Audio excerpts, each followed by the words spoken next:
G'day folks.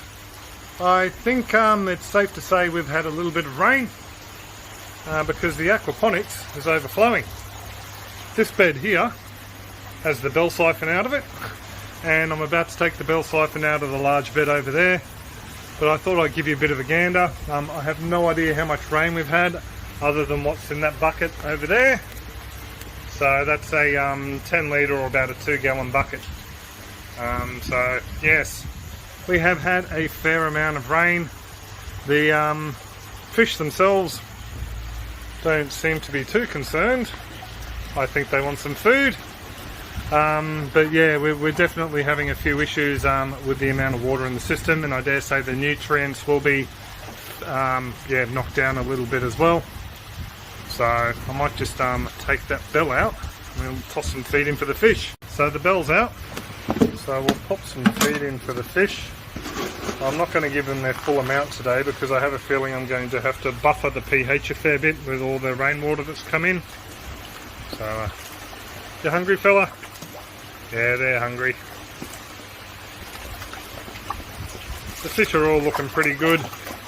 We have seen one or two that had little marks on them, like they've been hit by Mr. Bully again. But yeah, they've pretty much all healed up. And the fish look pretty happy. We've been just out here feeding a few times a day.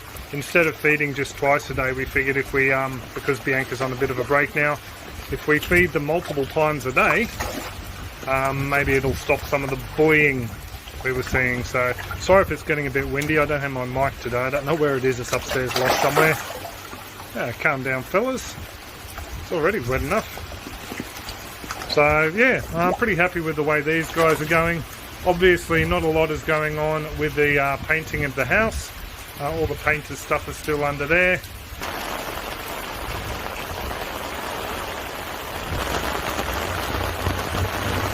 And yeah, I dare say it's going to be a very wet weekend, and they should be back on Monday to do the rest of it. So just to let you know as well, this is only going to be a short video, and I will be putting this one up on YouTube. Just letting you know that around about midnight tonight there will be a video posted, Australian time of course. There'll be a video posted on cutting open the sweet potato that we harvested from the bathtub bed there the other day. Just going to brave the wet here and take the bell, I forgot to put the cap on, the bell out of this bed as well. And yeah, hopefully that will store a little bit more water in there. My main concern is I'm having fluctuating pH readings.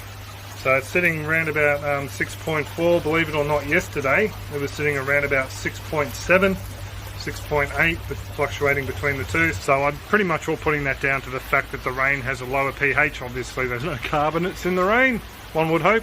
So yeah, it's not buffering the system at all. So what I will do is I will mix up some hydroxide.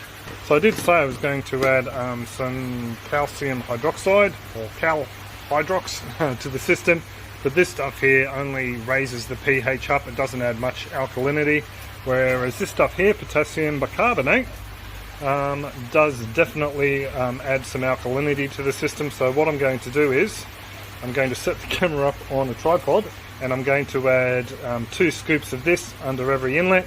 So all I'm doing is putting in a couple of scoops worth of the potassium bicarbonate. I would never ever put in this much potassium hydroxide and do some damage to the fish. Just pop it in there and then just let it dissolve in the water. Just quickly while I'm standing here, talking about the sweet potato before, see this vine here? This vine here belongs to the sweet potato that was living in the pouch. So I have a feeling that that sweet potato has set down roots in the media within the bathtub. So I have a feeling it's looking rather healthy too. I'm going to have to do a little bit of an investigation when things dry up a bit and see what's going on in there, because we might actually get some more tubers out of that harvest. You never know. So just to show you, we have that bed on top of the sump tank overflowing now, and we have the 2 other beds flowing straight into the sump, and that's how much freeboard I have from the top of that water to the bottom of that large 90mm pipe there on the right. That's how much freeboard I have left. before this starts overflowing again. And I last topped this up on the weekend on Sunday, and today is Friday. So I dare say we've had numerous hundreds of litres of water in the system, just being collected basically from the grow beds here. So the bathtub, the large one, that's about 2 by 1 metre, and the other 1 by 1 metre bed out there. So we have collected a lot of water. That's why the pH has fallen, and I dare say we will be needing some more nutrients for the plants. Not so much nitrate. I don't think much of that would be washed out, but I definitely think some of the other elements may be diluted even further. So yeah, I'll be looking at doing an adjustment sometime next week.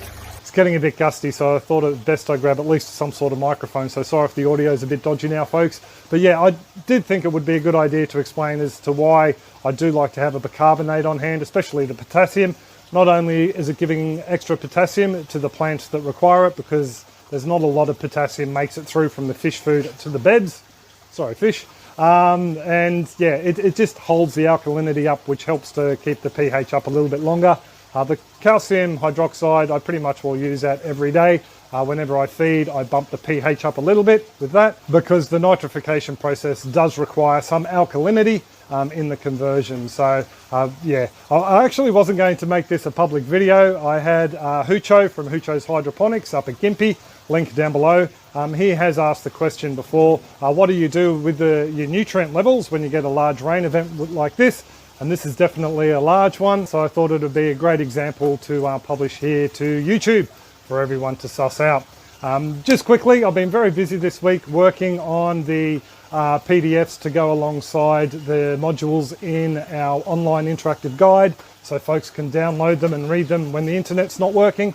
So I was planning to get 1 or 2 uploaded today, but looking at I've started with the chop and flip IBC build. I've actually made it quite extensive. So it's going to be probably next week before I get that one uploaded for you folks who have already purchased the guide. I've also seen a lot of people ask, because of the price rise in the guide, if they have to pay extra to still have access. No, you don't. The same as once I upload anything else like these PDFs, you still get access to them. So it will be going up in the future, and Retrieve have suggested the $19.95 mark. But don't worry, that won't be happening for a while. I want to get all these PDFs created and uploaded in there and jam-pack as much content into the guide as it stands at the moment, so you guys get a decent bang for your buck. And a lot of that content, like the chop and flip instructions that I'm writing out now, that will be also used in the aquaponics book. So in a way, I'm working on 2 things at the moment. So I'm staying very, very busy. That's basically what I've been up to and what's been happening with the system this week. Don't forget, there will be that sweet potato video coming to the channel later on tonight. I'm probably going to kill myself in the algorithm by posting this one now, but who cares? Hope it does help you folks out. But yeah, I'll stop nattering on. I do hope you folks are all well and happy and are enjoying this rain if you're in southeast Queensland, and I will catch you all later on tonight. Cheers folks, have a top one. There we go. Put the last of it in and then they get me.